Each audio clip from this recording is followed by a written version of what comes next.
بسم اللہ الرحمن الرحیم۔ بچے کو اگر بد نظری ہو جائے تو کیا کرنا چاہیے؟ کچھ لوگوں کا کہنا ہے کہ بچے کو ماں باپ کے غسل کے پانی سے نہلانا چاہیے، کیا ایسا کرنا ٹھیک ہے؟ نظر بد کے بارے میں آپ کی خدمت میں 5 باتیں پیش کروں گا۔ پہلی بات، العین حق، رسول اللہ صلی اللہ علیہ وسلم کا فرمان ہے کہ نظر بد یہ برحق ہے، نظر لگ جاتی ہے۔ سب سے پہلے تو یہ بات سمجھنی چاہیے۔ دوسری بات، لو كان سابق القدر لسبقه العین، اگر تقدیر پر سبقت لے جانے والی کوئی چیز ہوتی تو نظر بد ہوتی۔ دوسری حدیث۔ تیسری حدیث کے الفاظ یہ ہیں کہ قیامت کے نزدیک اونٹ اور نوجوان اکثر قبروں میں جائیں گے تو نظر بد کی وجہ سے جائیں گے۔ چوتھی بات، ضروری نہیں کہ نظر لگانے والے دوسرے ہو سکتے ہیں، اپنی بھی انسان کی نظر بچوں کو لگ سکتی ہے۔ اس لیے قرآن کہتا ہے وَلَوْلَا إِذْ دَخَلْتَ جَنَّتَكَ قُلْتَ مَا شَاءَ اللَّهُ لَا قُوَّةَ إِلَّا بِاللَّهِ۔ آپ جب باغ میں گئے ہیں تو آپ نے یہ کیوں نہیں کہا ما شاء اللہ لا قوت الا باللہ؟ آپ نے کیوں نہیں کہا؟ تو جب بھی کوئی چیز اچھی لگے تو کیا کہنا چاہیے؟ ما شاء اللہ لا قوت الا باللہ۔ آپ صلی اللہ علیہ وسلم تشریف فرما تھے، عامر صحابی، اس وقت انداز زندگی ایسا ہی تھا، سادگی والا۔ ایک شخص غسل کر کے آیا، صرف اس کے کندھے نظر آ رہے تھے، تو ایک شخص نے صرف یہ کہا اوئے کیا کمال کی جوانی ہے، وہ وہاں گر گئے۔ تو آپ نے اس وقت فرمایا تھا علی ما یقتل احدکم اخاہ، تم میں سے کوئی شخص اپنے بھائی کو کیوں قتل کرتا ہے؟ لفظ کیا بولے ہیں؟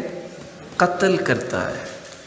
تم نے یہ کیوں نہیں کہا ما شاء اللہ لا قوت الا باللہ؟ تو نظر بد جو ہے والدین کی بھی لگ سکتی ہے، نظر بد کسی اور کی بھی لگ سکتی ہے۔ اس لیے چوتھا کام یہ کرنا چاہیے، ان 3 باتوں کے بعد صبح اور شام وہ دعا پڑھ کے اپنے بچوں کو دم کریں جو دعا سیدنا ابراہیم علیہ السلام اسماعیل اور اسحاق دونوں کو دم کیا کرتے تھے، اور وہی دعا جو ہے وہ جبریل امین نے آ کے اللہ کے رسول کو بتائی جب حسن و حسین جو جنت کے شہزادے ہیں، جب وہ دونوں بیمار تھے تو آپ صلی اللہ علیہ وسلم بیٹھے تھے تو جبریل امین تشریف لائے، پوچھا کہ آج آپ پریشان ہیں؟ فرمایا یہ دونوں میرے پھول بیمار ہیں، حسن و حسین۔ تو جبریل امین نے فرمایا کہ آپ یہ دعا پڑھ کے ان کو دم کیجئے، اور دعا کے الفاظ کیا ہے؟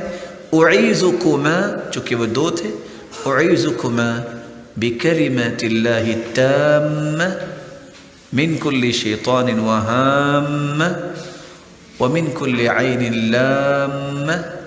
یہ 3 کلمات پڑھے اللہ کے رسول صلی اللہ علیہ وسلم نے، اور سیدنا حسن اور سیدنا حسین رضی اللہ عنہما کو دم کیا، فقام یلعبان، وہ دونوں جو بیمار تھے اٹھے اور کھیلنے لگ گئے۔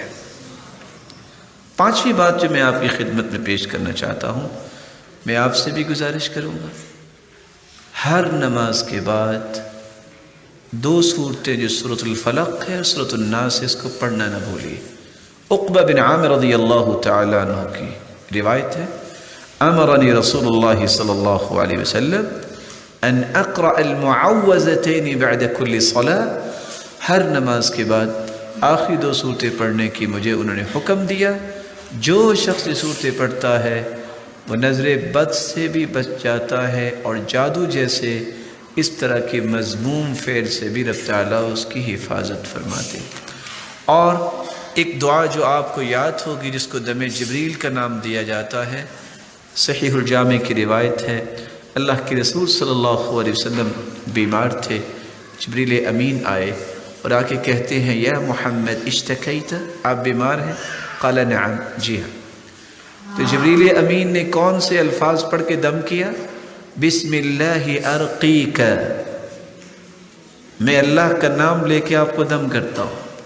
من کل شیء یؤذیک، ہر اس چیز سے جو آپ کو تکلیف دے رہی ہے. من شر کل نفس، ہر نفس کی شرارت سے. او عین حاسد، ہر حاسد کی نظر سے. بسم اللہ ارقیک، میں اللہ کا نام کے ساتھ دم کرتا ہوں.